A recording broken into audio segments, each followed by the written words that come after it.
Un jour, Dieu m'a dit: «Éric, si tu gardes, j'additionne, si tu donnes, je multiplie». Et je vais plus aller vers mes copines avant de venir vers toi, parce que c'est toi qui as les solutions et je veux grandir dans ma foi. Pour ceux qui nous écoutent, cette année qui commence, il va falloir de la persévérance. Notre vie, c'est comme un puzzle et nous, on voit quelques parties, mais Dieu voit l'ensemble et en fait, ce que j'ai à faire quand je comprends rien, c'est lui faire confiance. Saint-Esprit envoyé du Père, tous unis nous t'entendons, glorifier Jésus sur la terre. Viens Saint-Esprit, descends sur nous.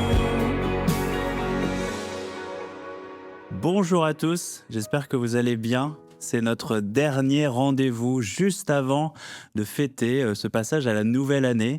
Maintenant, vous en avez pris l'habitude. On s'est retrouvés chaque soir pour passer un moment ensemble et puis essayer ensemble de trouver la présence de Dieu dans nos vies, dans cette fin d'année. Essayer de voir tout ce que le Seigneur nous a donné au cours de cette année et tout ce qu'on a à lui confier pour l'année qui vient. Alors, on fait le bilan, parfois avec de la gratitude, parfois avec un peu de fatigue aussi.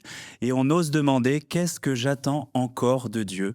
Et pour parler de ça, ce soir, exceptionnellement, on a 3 invités. Vraiment, je suis très très heureux de recevoir. Vous les avez vus tout au long de la semaine, mais là, ils sont tous les 3 ensemble et ça, c'est rare. Daria, bonjour Daria. Bonjour Greg et tout le monde. Très heureux de te recevoir. C'est la première fois qu'on fait cet exercice d'être dans un podcast, d'être filmé en vrai sur un vrai plateau, donc ça fait plaisir. Ouais. Déborah, bonjour. Bonjour, c'est un grand plaisir aussi. Et Éric Sellerier, qu'on ne présente plus. Bonjour Éric. Bonjour Grégory, bonjour à chacun. Et franchement, ça fait trop plaisir d'être avec Déborah et Daria. Mais oui. Dédé. Alors, il y a quelque chose qui vous unit tous les 3. C'est que, Éric, tu as lancé il y a quelques années un miracle chaque jour. Ça a été une expérience exceptionnelle. Tu as béni des milliers et des milliers de personnes. Comment t'es venue cette idée? Dans la prière. En fait, j'avais pris un temps de sabbatique dans le Colorado. Je marchais, je parlais avec Jésus tous les jours pendant 3 mois. Et le Seigneur m'a mis à cœur, deviens un auteur, deviens un écrivain. Et c'est un peu comme s'il m'avait dit, deviens un chanteur. Oui, ça, on sait que tu essaies souvent, mais que ta carrière ne décolle pas dans la musique. C'est pas comme toi, voilà, moi, c'est vraiment... T'as des grands regrets dans ta vie, tu vois. À la fin de cette année, 31 décembre, ah mince, je suis pas devenu chanteur. Mais j'ai dit, Seigneur, tu fais une erreur, je suis pas écrivain, je suis pas auteur, mais c'est revenu tellement sur mon cœur que j'ai commencé finalement à apprendre à écrire. J'ai écrit mon premier livre, Connexion divine. J'ai commencé à imaginer tout le plan, le nom de ce que deviendrait un miracle chaque jour. Le Seigneur m'a envoyé des gens pour m'aider, pour m'inspirer.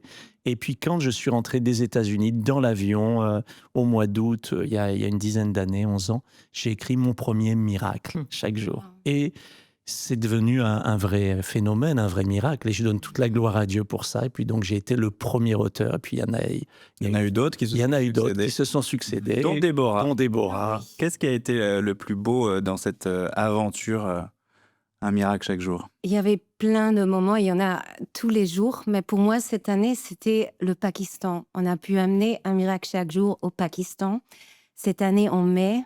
Et pour moi, ce qui est incroyable et encourageant, c'est vraiment un couple qui était à la recherche, qui avait perdu la foi et le couple n'allait pas bien. Ils étaient très malades, au bord du suicide. Et ils ont trouvé les textes sur YouVersion d'abord.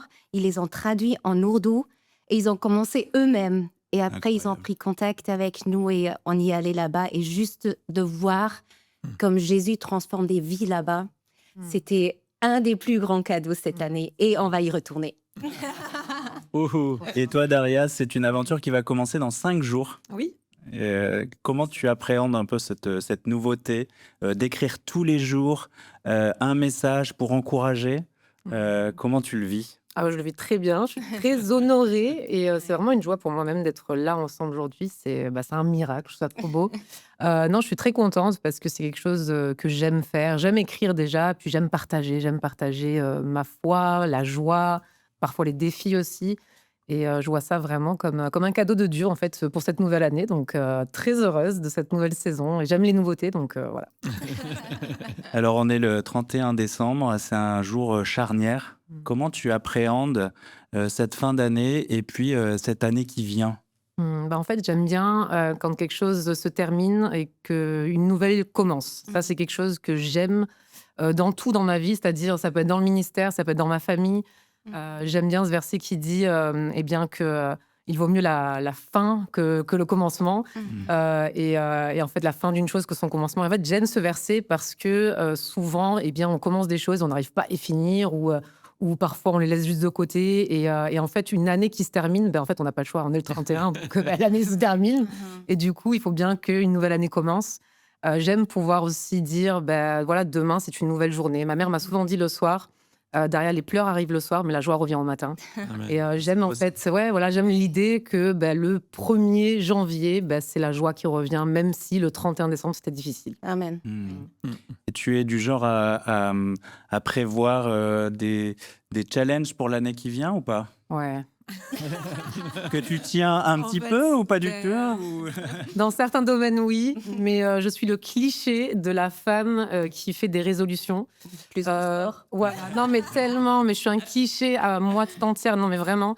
Après, voilà, je l'assume, donc c'est un parti pris. Mais oui, j'aime les résolutions. C'est pour ça que j'aime les nouvelles années, parce qu'en fait, j'ai une liste de résolutions avec mon mari, ce qu'on fait chaque année. On le fait 2 fois. On le fait à la fin de l'année scolaire, donc vers juin, juillet, et à la fin de l'année, en décembre. On prend un temps où on remercie Dieu de tout ce qui s'est passé. Alors, on note tous les mauvaises choses et les bonnes choses. On remercie Dieu pour toutes les bonnes choses et on remercie Dieu aussi pour toutes les mauvaises choses. Et on passe à autre chose. Nouvelle année. Ça, c'est super. Voilà. Hein. Ouais.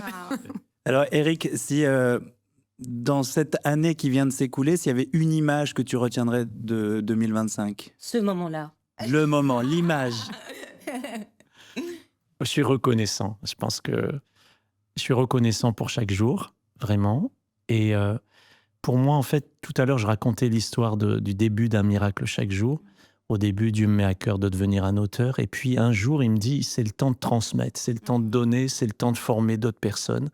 Et pour moi, ma joie, c'est oui, cette année, par exemple, la Thaïlande a démarré pour un miracle chaque jour. Wow. C'est un pourcentage carrément du pays qui est abonné, quoi. Donc, Énorme. donc, un miracle chaque jour en France, c'est géré par IC News, la société de presse, dans les autres pays par Jésus.net, donc il déploie. Et ce que je me dis, c'est un jour, Dieu m'a dit, Eric, si tu gardes, j'additionne, si tu donnes, je multiplie. Waouh. Et quand je vois ce que fait Déborah en Allemagne, aux États-Unis, c'est juste et puis ce qu'elle a fait en France aussi. Je dis, gloire à Dieu, c'est de la multiplication. Déborah a fait des choses incroyables en Allemagne, des petits groupes qui se réunissent, plus de 100 groupes, 120 groupes. Wow. Quand je vois Daria maintenant qui devient auteur, pour moi, en fait, c'est ça ma joie. Et je dirais, c'est plutôt à la fin de l'année de me dire, plutôt qu'une seule journée, c'est cette multiplication. Et quand j'entends ce que tu venais de partager au Pakistan et ce que Dieu est en train de faire, je dis gloire à Dieu. Oui. Voilà, moi, c'est ma gratitude, ma reconnaissance. Et toi, Déborah, une image qui te restera? Tu nous as parlé du Pakistan tout à l'heure, mais est-ce qu'il y a quelque chose qui vraiment est symbolique de cette année qui vient de passer? Oui, c'est l'amour de Dieu. On devrait la connaître. Je pense qu'on va jamais la comprendre, mais moi aussi, j'aime bien me promener et je prie pendant que je marche. Et je voyais cette femme et Dieu me disait, va lui dire que je l'aime. Et des fois, on peut prêcher à des milliers de personnes, mais quand on a une personne devant soi-même, et je voulais partir et elle se tourne vers moi, elle me regarde et c'est là que je savais, je dois lui dire. Et je lui ai dit, Dieu veut vraiment que tu saches qu'il t'aime et qu'il voit ta situation, il voit tes larmes. Et elle se tourne vers moi, elle me dit, je voulais juste me prendre la vie. Wow. Et je demandais à Dieu, est-ce que tu existes? Et déjà, le moment était tellement fort, mais pour moi, ça m'a montré l'amour de Dieu pour l'individuel.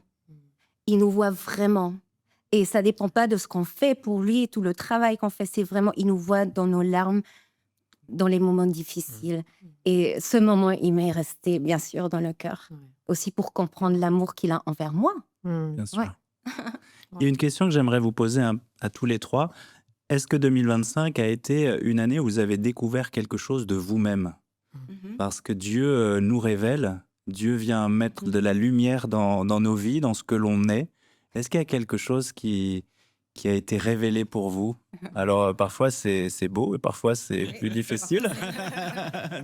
Daria? Ah oui, oui, complètement. Je dirais que 2025, c'était l'année. Tu sais, j'ai fait une prière. Peut-être que vous la connaissez, cette prière. C'est la prière Seigneur, s'il y a quelque chose entre toi et moi, enlève-le ou montre-moi-le. Et je l'avais déjà fait plein de fois, cette prière, mais cette année spécifiquement, Dieu m'a révélé des choses de mon enfance, des traumas, des choses que j'avais oubliées. Et je sentais que c'était vraiment le moment, le Saint-Esprit me le disait aussi, que Wow. c'était le moment pour travailler ces choses du passé que j'avais complètement enfuies, que j'avais oubliées. Ouais. Et du coup, j'ai pu travailler tout ce qui est remonté à la surface avec mon mari. On a prié, j'ai beaucoup pleuré, j'ai remis à Dieu. Et en fait, j'ai appris à lâcher prise cette année. Mm. J'ai lâché prise sur plein de choses de ma vie, de mon passé, Wow. qui font, je pense qu'aujourd'hui, je suis une nouvelle femme. Et donc 2025 marquera ma vie, ça c'est sûr. Yes. Ouais. Amen, amen. Ça, c'est beau, ça. Magnifique. Et toi, Déborah? Bah, moi, je peux pas en parler. Ah ben mince. On était là pour ça. Ah ouais, c'est ça. Il y a pas trop longtemps, il y a ma mère qui m'a mis le miroir devant, comment qu'on dit, les yeux. Et elle m'a dit, Déborah, quand tu es sur scène, quand tu prêches dans tes miracles, tu es pleine de foi et tu as des solutions pour tout, des versets bibliques pour tout. Mais quand tu nous parles, Aïe, aïe, aïe. oh, aïe, c'est aïe. tout un autre langage. Alors vraiment, je me suis retirée depuis pendant quelques semaines maintenant. Et tous les jours, j'ai dit à Dieu, je veux vraiment lâcher tous mes doutes. Et je veux remplacer mes doutes par la foi aussi. Quand j'en parle, je veux plus parler de problèmes et je vais plus aller vers mes copines avant de venir vers toi parce que c'est toi qui as les solutions et je veux grandir dans ma foi. Je veux vraiment mettre tous les doutes à la porte.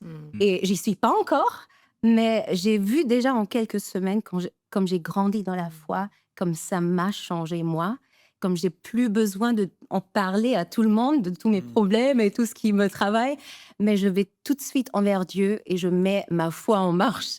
Et ça m'a changé en peu de temps. Ouais, Ouais. c'est beau, ça. Ouais. Et toi, Eric? Magnifique, moi qui j'entends ça. Qu'est-ce que tu as découvert sur toi-même cette année? Oh mon Dieu. Après avoir lancé un miracle chaque jour, j'ai lancé un nouveau ministère cette année qui s'appelle Un bug chaque jour. Et franchement, j'ai souffert. C'était une année de souffrance parce que lancer Hello Bible avec développer de l'intelligence artificielle. Alors j'ai appris au moins 2 ou 3 choses. La première, c'est que c'est Dieu qui nous donne l'intelligence, que Dieu renouvelle notre intelligence et que quand on est son intelligence à lui, elle est bien supérieure à toute intelligence humaine ou artificielle. Ouh. Et donc ça a été une année de renouvellement, je pense vraiment, et je continue de prier souvent pour ça, que Dieu renouvelle. On le voit dans la Bible, Daniel et d'autres, Joseph, tout ça. Ils avaient des révélations du Seigneur qui n'étaient pas normales, quoi. Et donc, j'en ai eu besoin cette année, hein, et j'en ai toujours besoin. Et puis, l'autre chose que m'a appris cette année, à cause d'un bug chaque jour.com, Il y a des gens qui vont chercher vraiment, mais ça existe. Non, mais tous les matins, je me levais, je disais qu'est-ce qu'on va trouver aujourd'hui, et ça manquait pas. Et c'était pas un manque de foi pour le coup, parce que là aussi, Oui.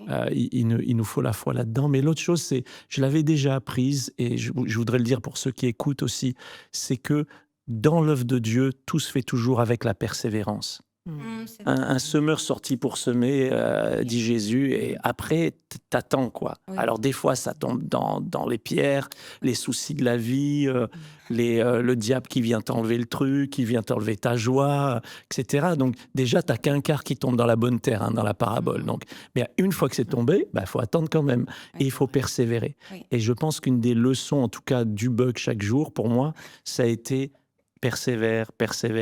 Ça a toujours été, dans ma vie, dans mon ministère, la seule façon de voir du fruit. Et je dirais que pour ceux qui nous écoutent, cette année qui commence, il va falloir de la persévérance. C'est-à-dire qu'on aimerait bien que tout tombe le 1er janvier, quoi. Genre un peu comme les crédits d'impôt le 10 janvier ou le 15 janvier, mais c'est pas toujours comme ça. Des fois, il faut attendre le 31 janvier, le 31 mars, avril, décembre pour voir les fruits, quoi. Voilà. Donc, persévérez, vous qui nous écoutez. Avant de parler de l'année qui vient, parce que c'est quand même ça aussi le but de cette émission, je voulais te poser une question, Eric. Toi, tu as lancé beaucoup de ministères. Depuis que je te connais, tu as lancé énormément de choses. Je t'ai connu au Top Chrétien, et puis il y a eu Un miracle chaque jour, et puis aujourd'hui il y a Hello Bible. Et j'ai toujours été frappé chez toi de voir qu'il y a un moment où tu lâches où tu transmets, où tu donnes. Je sais que pour toi, c'est pas facile, mais tu le fais et c'est ça qui bénit. Oui. Comment on passe ces saisons un peu parfois radicales où le Seigneur ou soi-même, on est poussé à cette générosité, parfois voulue, parfois... comment on passe de ces saisons-là? Et en même temps, c'est ce qui permet à toi d'être toujours créatif et d'avoir toujours un train d'avance. Ouais, ben merci. Parce que c'est des saisons douloureuses, hein. C'est les saisons où tu perds ce que t'aimes, c'est pas que même que tu le perds, c'est que tu le redonnes, et où tu le donnes à Dieu, ou tu le donnes à d'autres. Et donc, c'est souvent, ça commence par une parole de Dieu. Rien ne t'appartient, c'est pas Amen. ton ministère, c'est pas ton œuvre, ça m'appartient. Et je suis Dieu, toi, t'es un serviteur. Yes. Donc, et c'est pas péjoratif, hein, parce que Dieu aime ses serviteurs, hein, ses servantes. Hein. Et donc, il y a un moment où, à plusieurs reprises dans ma vie, Dieu m'a dit, redonne-moi. Et quand je parlais tout à l'heure de multiplication, quand j'étais auteur d'un miracle chaque jour, il y avait plusieurs centaines de milliers de gens qui le lisaient chaque jour, ce qui était déjà exceptionnel, extraordinaire pour la France. Mais le fait que ça a été transmis à d'autres auteurs, dans d'autres langues, dans peut-être une vingtaine de langues, maintenant c'est plus d'1 million chaque jour. Énorme. Donc, et ça, c'est ce qu'on arrive à mesurer. Après, il y a les radios et autres qu'on n'arrive pas, télé, qu'on n'arrive pas à mesurer. Donc, je pense que ça vaut la peine. Mais le moment où tu dois le passer, Ouais. le moment où Dieu te demande, donne-moi, Ouais. donne-moi ton fils, Abraham. Ah, ouais, super, quoi. C'est le seul, c'est la promesse. Je me rappelle le jour, j'étais tellement fâché. Alors, j'étais pas fâché après Dieu, mais quand même un peu, quoi. C'est-à-dire, c'était en mode, mais pourquoi tu me demandes ça? J'ai pris mon téléphone, quoi, mon iPhone, qui est un bel... Et je l'ai jeté, comme ça, j'ai dit, j'en ai marre. Et bon, je l'ai jeté dans l'herbe quand même, donc j'étais quand même... C'était pas dans la route sur quelqu'un. Prudent quand même. C'était prudent. Et je bénis Dieu parce que dans ces transitions difficiles où tu ne vois pas, en fait, c'est comme quand tu montes une montagne, tu veux arriver au sommet. Avant d'y arriver, tu souffres beaucoup. Mais quand tu arrives au sommet et que tu vois tout, alors là, tu dis, je comprends. Oui. Et en fait, souvent, avec le Seigneur, on comprend après. Oui. On comprend pas pendant, on comprend pas avant. Mais il y a un moment, tu dis, waouh, merci Seigneur. Ouais. Et donc, c'est cette marche par la foi et pas par la vue. Et à un moment, quand tu vois, tu dis, j'ai bien fait. Et moi, je regrette pas. J'ai dû laisser le Top Chrétien. Grâce à ça, on va dire, on a pu fonder le groupe média, The Watchers, dont fait partie CNews, parce que j'étais disponible. Bien sûr. Donc, un miracle chaque jour a pu être transmis et se multiplier au-delà de ce que je pouvais imaginer. Et puis, comme j'étais un peu disponible et que j'avais un peu de temps, le Seigneur s'est dit, tiens, si je lui faisais faire un peu d'intelligence artificielle, et puis ça donne Hello Bible. Et donc, c'est comme ça que se produit la multiplication. Ce qu'on donne à Dieu, il peut le multiplier. Oui. Ça, c'est vrai. Oui. Mais franchement, si je peux me permettre, Oui. en fait, je trouve que chez toi, c'est l'une des choses qui m'inspire le plus. Ton obéissance, ta capacité à lâcher prise, à lâcher les choses que Dieu te donne. Franchement, c'est quelque chose qui me touche profondément dans ta vie. Et je voulais t'encourager aussi avec ça aujourd'hui parce que, en fait, c'est ta manière aujourd'hui de transmettre un héritage non matériel à ce monde. C'est l'obéissance à Dieu. Parce que c'est pas juste les ministères que tu fais et que tu transmets, mais en fait, c'est une attitude. Tu transmets une attitude d'obéissance et ça, c'est le plus beau des cadeaux pour la jeune génération. Donc, merci. Mais merci à toi. Et Tu devrais écrire des emails à Courage-Mère. Et pendant que tu es dans la saison de persévérance, comme tu disais, pour nous, c'est autre chose. On voit le fruit tous les jours Oui. du travail que toi, tu as commencé. Toi, peut-être que tu le vois plus, mais il est énorme. Il est énorme. Ouais, merci. Non, c'est vrai. Et je suis tellement reconnaissant parce que de vous voir plus jeune et plus jolie, parce que c'est pas difficile. Donc, non, mais avec votre passion pour le Seigneur, votre cœur pour le Seigneur, et même Grégory, cette année qui commence des émissions sur Europe, qui a commencé des émissions, toi aussi, c'était une année spéciale. C'était une année C'est toi spéciale. qui poses les questions, mais C'est vrai. c'était vrai. C'est nouveau pour moi, Et mais j'y prends beaucoup de plaisir. Ça a Et t'as été dû aussi- laisser quelque chose à un moment. Mais oui, aussi. évidemment. Ouais. Quelque chose qui me tenait beaucoup à cœur. Oui, oui. Déborah, est-ce que toi, tu as eu un moment où tu as dû lâcher comme ça? Mais bien sûr. C'est vrai. Je dois lâcher un miracle chaque Eh oui, déjà. Et ça s'est passé dans la même saison où je me suis décidée à ne plus douter. Alors, j'ai amené tous ces sentiments, bien sûr, au début, c'était une déception. Je voulais pas lâcher. J'aime trop la famille Un Miracle chaque jour. Et j'ai beaucoup aimé la réaction de mon team. Bon, on est à 3, hein, on se connaît très bien. Mais c'était pas « Oh non, pourquoi ?» Mais c'était vraiment « Et c'est qui va s'occuper de la famille Miracle ?» comme on l'appelle. Et c'était avant que je savais que toi, tu allais venir. Et vraiment, quand j'ai entendu ton nom, ma première réaction était « Merci Seigneur ». Je l'aime, cette femme. Et alors, oui. Après, ça aurait pu être oh non, pas elle. Et là, Et en même temps, aujourd'hui, dans mon dernier miracle, je parle du verset je fais de nouvelles choses. Ouais. Oui. Ça fait une chose nouvelle je qui fais est une sur le chose point d'arriver. Oui, et j'avais préparé ce texte avant savoir ce qui allait se passer. Ouais. Et pour moi aussi, une nouvelle saison commence et je suis très reconnaissante et ça va être pris et vie. Ça a à voir avec la prière, bien sûr. Et Dieu m'a vraiment amenée à la prière parce que pour moi, c'était pas facile de prier. Je suis pas quelqu'un qui se réveille le matin et qui se dit « Ouais, je vais passer une demi-heure dans la prière ». Non. Mais à travers de cette nouvelle chose, une nouvelle saison, ça s'est tout passé en même temps. Dieu a changé mon cœur et c'est ce que j'ai à donner maintenant, de parler de la prière encore plus. Alors, les saisons changent et ce que je vois aussi, toi, tu as lâché, ça s'est multiplié. Et c'est ce qui se fait aussi maintenant avec nous Ouais. et pour toute une génération à la fin. C'est ça. Ouais. ça. Alors, on a appris de toi, de lâcher. Merci. Oui. Et Dieu va bénir. Et c'est vrai que c'est pas facile quand tu as une relation. Moi, quand j'ai dû transmettre Un Miracle chaque jour, Oui, c'est là. d'abord à Bruno, puis après, il y a eu Christian, Mhm. et il y a eu toi, et maintenant il y a toi derrière. Franchement, c'était difficile au début, parce qu'on aime les gens à qui on écrit. On En fait, s'attache aux on gens. s'attache aux gens. Elle- En fait, Bien on écrit pour une personne dans la réalité, même si c'est des milliers ou des dizaines de milliers qui reçoivent. Donc, merci pour ton attitude. Tu continues comme l'allemand et puis l'anglais. Oui, bien sûr. Ah ouais, Bien sûr. Bien sûr. L'allemand, je vais jamais lâcher. Aïe, aïe, aïe.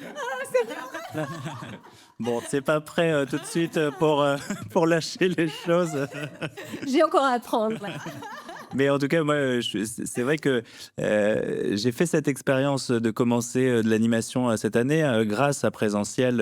On se retrouvait tous les lundis et puis maintenant sur Europe 1. Pour moi, ça a été une grâce particulière. Pourquoi ? Parce que c'était quelque chose qui était nouveau, sur lequel je ne m'attendais pas du tout à aller.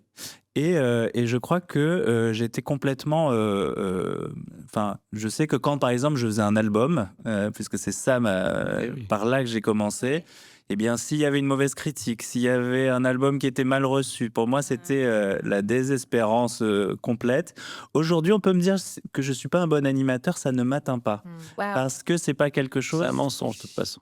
Ben alors, c'est gentil. C'est vrai. Mais c'est quelque chose sur lequel j'ai pas fondé toute mon histoire, mon identité Oui. et où j'ai pas besoin d'être validé. Oui. Et en fait, ça a été pour moi l'occasion de complètement lâcher beaucoup de choses et de repartir sur de bonnes bases. Et ça ne veut pas dire que la musique est terminée, mais ça veut dire que j'avais vraiment besoin de pouvoir m'épanouir en autre chose. Et je crois que c'est ça la difficulté, c'est comment on arrive à lâcher quelque chose qui va nous permettre d'être fécond dans d'autres. Parce que plus on s'accroche, eh bien, le Seigneur, parfois, ça l'empêche de pouvoir bénir à travers nous. Et je voudrais voir avec toi, Daria, toi aussi, j'imagine que tu as eu des moments comme ça où tu as dû lâcher.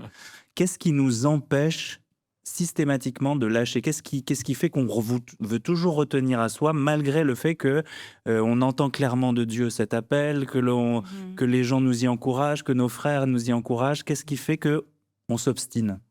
Moi, je pense que c'est déjà de base dans la nature de l'humain, en fait, de vouloir garder les choses. Enfin, on veut garder le contrôle, on veut garder les choses qui nous plaisent. Parfois, on veut même garder des blessures, parce qu'en fait, on se conforte dans des choses dans lesquelles on prend une habitude aussi. Et ça, j'ai déjà vu aussi des personnes qui restent dans des choses mauvaises, même parfois dans des péchés ou parfois dans des manières de vivre où ils savent très bien que c'est mauvais pour eux, ou des relations toxiques, par exemple. Parce qu'en fait, il y a plus de peur de sortir de cette situation, plus de peur de l'inconnu que finalement de souffrir dans la situation dans laquelle on est. Et en fait, je crois que la peur de l'inconnu, la peur du nouveau empêche l'être humain, les personnes à lâcher ce qu'ils ont que ce soit bon ou que ce soit mauvais. Donc je pense que c'est une peur de l'inconnu qu'on doit lâcher en fait. Je pense que c'est évidemment ce que je ressens et ce que j'observe aussi dans ma vie et dans la vie autour de moi en tant que pasteur aussi et même en tant que maman. On a peur de ce qui est de nouveau, de ce qui est devant nous en fait. Donc on reste dans la situation dans laquelle on est. Mais est-ce qu'il n'y a pas aussi un besoin dans ce que l'on fait et de ce que l'on fait pour Dieu? Parce que souvent on le fait pour Dieu et pas toujours avec Dieu. Est-ce qu'on n'a pas ce besoin d'être validé constamment? Est-ce que le regard de l'autre compte pas? En tout cas pour moi, je sais que c'est quelque chose qui est important. Pour toi, comment tu arrives à le vivre? En fait, je pense que soit on a une crainte de Dieu, soit on a peur de tout. C'est Oswald de Chambers qui disait ça. Quand tu crains l'Éternel, tu n'as peur de rien, mais si tu ne crains pas l'Éternel, alors tu as peur de tout. Cette phrase, elle a bouleversé ma vie. Ouais. Parce qu'en réalité, quand Dieu est réellement numéro 1 dans ta vie, eh bien, tu lui fais confiance. Ouais. Et tu oses lâcher des choses, même si ça te Oui. fait mal, même si c'est difficile, parce qu'en fait, tu aimes Dieu et tu lui fais confiance. Ce qui m'a aidé dans toutes les tempêtes que j'ai vécues dans ma vie, je comprenais pas pourquoi je souffrais. Je comprenais pas pourquoi j'ai failli mourir, j'ai failli perdre mes filles. D'ailleurs, ça a été le plus dur quand j'ai failli perdre mes enfants. Bien sûr. En fait, ce qui m'a aidé à comprendre, c'est en tout cas d'avancer et de lâcher aussi. Du coup, lâcher la vie de mes enfants, ce qui a été le plus dur dans ma vie, eh bien, ça a été de me dire que Dieu est lui qui voit l'ensemble du tableau. Notre vie, c'est comme un puzzle et nous, on voit quelques parties, mais Dieu voit l'ensemble. Et en fait, ce que j'ai à faire quand je comprends rien, c'est lui faire confiance. Et je pense que cette crainte de Dieu, cet amour, parce que c'est quoi la crainte? Ce respect, cette révérence, cet amour pour Dieu, nous permet d'avoir une confiance profonde. Et pour moi, c'est ça la foi. Oui. Genre, on parle de foi, on parle de miracle, Oui. mais la foi, c'est faire confiance. Oui. C'est croire que lui, c'est mieux que nous dans tous les cas. Oui. Et s'il nous demande de lâcher quelque chose, que ce soit une bonne chose ou une mauvaise, eh bien, c'est à nous de lui faire confiance. Et là, voilà, cette crainte de Dieu, cette confiance de Dieu doit primer sur la crainte, la peur de tout, la peur des gens, la peur de ne pas réussir, la peur de ne pas faire ce qu'on devrait faire. En fait, on peut se perdre dans la peur. Enfin, je m'inclus dedans aussi. Et donc, à chaque fois que j'ai peur d'un truc, je me dis, attends, est-ce que cette peur, elle est raisonnable? Pourquoi j'ai peur de ça? Pourquoi j'ai peur de cette situation ou de moi-même ou de ça? Est-ce que ma crainte de Dieu, elle n'a pas baissé à ce moment-là? Si c'est le cas, je dois me repentir et je reviens à Dieu. Juste avant de passer à cette nouvelle année 2026 qui va commencer, un objet d'action de grâce de ce que vous avez vécu cette année avec le Seigneur, un merci que vous voudriez donner au Seigneur ce soir pour quelque chose vécu cette année. Daria. Waouh! Cette année, écoutez bien, j'ai vécu quelque chose d'extraordinaire. Cette année, Daria, qui avait 9 ans, quand elle s'est faite abuser dans les rues de Marseille, eh bien, j'ai pu cette année, en 2025, dans la capitale, c'est-à-dire à Paris, témoigner de ce que Jésus a fait directement après cet abus sexuel que j'ai vécu à l'âge de 9 ans dans les rues de Marseille, en France. Moi qui suis allemande de base, eh bien, j'ai pu cette année témoigner devant des dizaines de milliers de personnes de ce que Dieu a fait dans ma vie. Et ça, c'est un moment mémorable dans ma vie. J'oublierai jamais et j'en suis profondément reconnaissante à Dieu. Merci. C'est grand. Wow. Ouais, c'est fort. Moi, c'est vraiment... j'ai une histoire un peu pareille. J'ai aussi vécu l'abus, des problèmes alimentaires et tout. J'aurais dû être morte 6 fois dans ma vie. Mais maintenant, cette année, j'ai vu que j'ai pu passer de donner mon témoignage à voir notre famille miracle, que ce soit en France, en Allemagne, aux États-Unis, nous répondre qu'eux aussi, à travers de ce témoignage, ils ont été libérés. Et là, vraiment, je suis assise devant l'ordinateur et j'en pleure et je remercie Dieu. Mais presque tous les jours, cette année, j'ai beaucoup marché, j'en ai fait des kilomètres parce que j'étais tellement reconnaissante de voir cette transition, que c'est plus seulement un témoignage, c'est vraiment quelque chose qui devient réel dans les vies des autres. Et ça me touche énormément. Merci Déborah. Wow. Et toi, Eric? Je trouve que c'est vraiment intéressant de prendre du recul sur soi-même. Et les fois où j'ai pu transmettre, comprendre la volonté de Dieu, c'était souvent des moments où je prenais du recul sur moi-même, en fait. Et c'est un exercice que je conseille à ceux qui nous écoutent maintenant, c'est de prendre un temps pour dire hey, si je devais conseiller Déborah, si je devais conseiller Daria, c'est-à-dire si c'est toi qui parles, Déborah, si je devais me conseiller moi-même, Eric, qu'est-ce que je donnerais comme conseil? Et, euh, et là, on prend du recul et on se dit, tiens, si je prenais la perspective du Seigneur, et je pense que voilà, c'est une bonne chose et ça m'a fait penser à ça quand tu disais ça. Maintenant, pour moi, cette année, c'est pas une année de grande réalisation, c'est une année de bâtir des grandes fondations Wow. pour une grande réalisation. Et on n'a pas toujours des super années, dans le sens de, cette année, j'ai fait une percée, voilà. Ouais. Ça arrive, gloire à Dieu, car ça arrive, parce qu'il faut le prendre. Hein. Oui. Il faut se réjouir. Je me réjouis beaucoup, beaucoup hein, Mm. de ce que je viens d'entendre, et même pour toi, Grégory. Mais moi, c'était un peu une année différente. C'était avec un bug chaque jour. C'était une année de construire des fondations d'un gratte-ciel, en fait. Et donc, tu te dis, Ouais. ça va sortir. Et je voudrais dire à ceux qui écoutent, c'est que des fois, tu as des percées, mais des fois, tu as des temps où le grain de blé, il tombe en terre, il meurt. Et s'il meurt, il porte beaucoup de fruits. Et ça, peut-être que ça résume un petit peu aujourd'hui ce qu'on a discuté ensemble. C'est-à-dire que renoncer, c'est mourir finalement. Mhm. Mais quand tu renonces parce que Dieu te le demande, alors tu vas porter beaucoup de fruits. Et je m'attends à ça. Et juste un sujet de reconnaissance, ma femme. Muriel. Être content. Oui. Non, Ouais, franchement, parce qu'elle vit tout ça aussi, on le vit ensemble. C'est Ouais. pas juste moi. Et je suis très reconnaissant pour elle Mm. parce qu'elle est vraiment exceptionnelle, Oui. extraordinaire, pour ceux qui la connaissent. Et je suis reconnaissant, voilà. Et bon, c'est pas une journée spéciale, mais c'est tous les jours. Ah ben, c'est beau, ça. Oh. Là, j'imagine ceux qui nous suivent, qui se disent « Ah, si mon mari parlait comme ça dedans... On prend au miracle. Alors, j'ai une question à vous poser à tous les trois. Et puis, je pense que ceux qui nous suivent peuvent aussi se faire cette introspection et se poser cette question. Si Jésus venait frapper ce soir à votre porte, comment vous le reconnaîtriez, surtout, et qu'est-ce que vous lui diriez? Bienvenue à la maison. Wow. Et est-ce qu'on le reconnaîtrait? Oui, D'amour. mes brebis connaissent ma voix, ils entendent Oui. ma voix, ils connaissent ma voix. Mm. Ouais. Pas de doute que je le reconnais quand c'est lui. Ouais. Ouais. Il n'a pas la même voix Mm. que le monde. C'est là- Bienvenue à la maison. Ouais. C'est là qu'on va comprendre qu'on n'a jamais compris l'amour. C'est ça. Ouais. Il y a beaucoup, beaucoup plus que ça. Mm. Ouais. Et Je toi? pense le regard. Le regard, je me souviens de cette rencontre avec Jésus quand j'avais 9 ans et je ne me souviens pas de son visage, mais je me souviens de son regard. Et son Mm. regard était plein d'amour, il était plein de compassion. J'oublierai jamais en fait ce Mm. regard et j'ai hâte de le revoir en fait, Hmm. de le revoir vraiment en face de moi comme ça, ce regard et je pense que je lui dirais enfin t'es de retour quoi.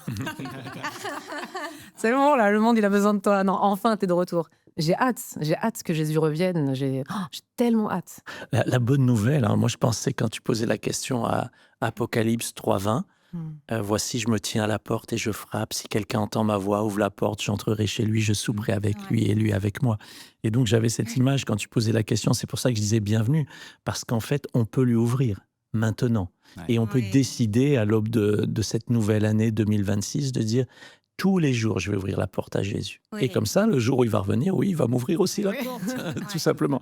Ce qui est incroyable, c'est que c'est à une église que Jésus dit je me tiens à la porte et je frappe, quoi. Oui. Donc, c'est une église, hein. Oui. Allô, Oui. quoi. Mais comment ça se fait? C'est pas normal. Ouais, Mais bon, c'est comme ça, et des fois on est comme ça, donc on va pas juger, mais je crois que ça serait une bonne résolution, en tout cas qu'on pourrait faire entre nous, là maintenant, de se dire, et si on ouvrait tous les jours à Mm. Jésus, tous les jours, ouais. et de prendre du temps avec Jésus, et d'être avec lui, et juste, alors là, il n'y a pas de doute que l'année, elle va être différente. Hein. Ouais. On Ouais. perdrait tous nos doutes. Tous nos doutes. Et on gagnerait toute sa foi à lui, quoi. Oui, Parce que oui. lui, la foi dans le Père, la relation avec le Père, voilà, Ouais. c'est lui. Hein. Ouais. Daria, qu'est-ce qu'on peut souhaiter pour 2026? À toi, peut-être, Oui, ta famille, et puis à ceux qui nous suivent. plus de Jésus, moins de nous. Alors c'est Mhm. peut-être un peu cliché, mais c'est clairement le désir et le cri de mon cœur. Plus de Dieu, plus de Jésus, dans mon quotidien, dans ma famille, dans mon église, pour un miracle chaque jour et pour tous les projets. Plus de Jésus. Et pour toi, Déborah? Pareil, plus de Jésus, plus de prières dans ma vie active de mon côté. Et peut-être pour les célibataires qui n'ont pas de Muriel, ce que j'ai vécu ces dernières semaines ou mois, c'est vraiment à travers la prière et ces moments en plus que j'ai pris avec Jésus. C'est lui qui est devenu mon encouragement. Ouais. J'ai plus dû demander aux autres, est-ce que vous vous prendriez cette décision et ci et ça. C'était toujours Jésus, qu'est-ce que tu me dis? Et à chaque fois, il m'a mis la paix dans le cœur. Même pour partir au Pakistan, c'était pendant la guerre et tout le monde m'a dit n'y va pas. J'ai prié et je suis partie en paix, Mm. mais une paix que je connaissais pas avant. Alors, oui, plus de Jésus, aussi pour les célibataires. Lui peut vraiment remplir chaque manque qu'on a. Vraiment, il faut plus chercher autre part que chez Jésus. Eric. Moi, alors, à titre personnel, comme à chacun de ceux qui écoutent, hein, une bonne santé, voilà, la bénédiction, la faveur de Dieu, la faveur de Dieu. C'est quand même, ça fait une grande différence. Oh oui. Si Dieu est pour nous, qui sera contre nous? Oui. Ça ne veut pas dire que personne sera contre nous, mais bon, comme a dit quelqu'un, quand tu as Dieu avec toi, tu as toujours la majorité, quoi, finalement. Tu es toujours gagnant. Donc, c'est ce que je souhaite pour chacun de nous. Une chose qui me réjouit toujours, et je pense que c'est pareil pour vous, c'est de voir quand on reçoit des témoignages de vie qui ont été changés par Dieu, de personnes qui étaient désespérées, qui étaient découragées, voilà, qui n'avaient pas d'espoir, en fait. Et tout d'un coup, à cause d'un texte, à cause d'une parole, à cause d'un service qu'on fait pour le Seigneur, on voit des vies qui sont changées. Alors, ce que je nous souhaite à toi, Déborah, à travers tout ce que tu fais, à travers Un Miracle chaque jour, ou tes concerts, ou tes meetings publics, ou tes groupes de maison, je te souhaite de voir plein de vies changer, que cette année soit une année de multiplication de vies changées. Amen. Pour toi, Darius, que je te souhaite vraiment aussi de tout cœur. Alors, tu as déjà des activités incroyables, tu es béni par Dieu, tu écris des livres, tu fais des conférences, tu prêches à Singapour et ailleurs. Mais tu deviens l'auteur d'un miracle chaque jour. Alors, Déborah et moi, on veut te transmettre la bénédiction, tu vois, le bâton, l'onction, tous nos vœux, quoi, tous nos vœux. Mais à travers toi, en fait, nos vœux pour tous ceux qui lisent, qui écoutent, qui viendront dans les lives, et puis aussi les lives de présentiel avec toi, Grégory, la bénédiction, le réveil, quoi. Parce que je pense vraiment qu'il y a un réveil qui est en route. Amen. Vraiment, Mais je oui, le pense vraiment. vraiment. C'est vrai. T'es d'accord? Oui. Et parmi la jeunesse en particulier. Yes. Donc, Ouais. que plus de jeunes encore soient touchés. Amen. Oui. Et nous, on va souhaiter à Eric aussi que Hello Bible puisse aller encore plus loin dans plein de pays, qu'il y ait de moins de bugs et plus d'onction. Amen. Zéro bug. Zéro bug. 2026, zéro bug. Ouais, tu sais, on va lancer une fusée, c'est un peu compliqué. Là. Voilà. Merci, c'est gentil. Merci à vous d'avoir été avec nous. C'était vraiment une joie de passer cette semaine avec les uns, les autres, d'avoir passé ce temps, cette transition de Noël jusqu'à cette fin d'année. La passer ensemble, c'est aussi rendre grâce pour tout ce que l'on a vécu et puis espérer et désirer la bénédiction de Dieu pour l'année qui vient. Merci à vous aussi pour votre fidélité. Merci d'avoir été présent toute cette semaine. Vous pouvez retrouver toutes les émissions qui ont été tournées justement pour qu'on puisse vivre cette transition ensemble et demander toujours plus la présence de Dieu. Si vous aimez ces programmes, que ce soit présentiel, Un Miracle chaque jour, The Chosen France ou Un temps pour prier, il existe plein de projets que l'on met à votre disposition pour pouvoir qu'on puisse ensemble grandir dans la présence de Dieu. Alors vous pouvez encore le faire, c'est notre dernier jour pour la campagne de dons. Vous pouvez le faire, vous avez toutes les informations en dessous de cette vidéo. Et puis sachez que si vous donnez 30 €, eh bien ça ne vous coûtera que 10 € après déduction. Alors il faut en profiter. N'hésitez pas à nous soutenir parce que c'est comme ça qu'on peut faire de belles émissions et qu'on peut continuer notre mission. C'est grâce à votre générosité, même un tout petit don compte. Merci à vous et on se retrouve l'année prochaine. Soyez tous bénis et merci. Merci. Merci, on vous souhaite une année de grâce. Oh, amen. Bonne année à tous. Saint-Esprit,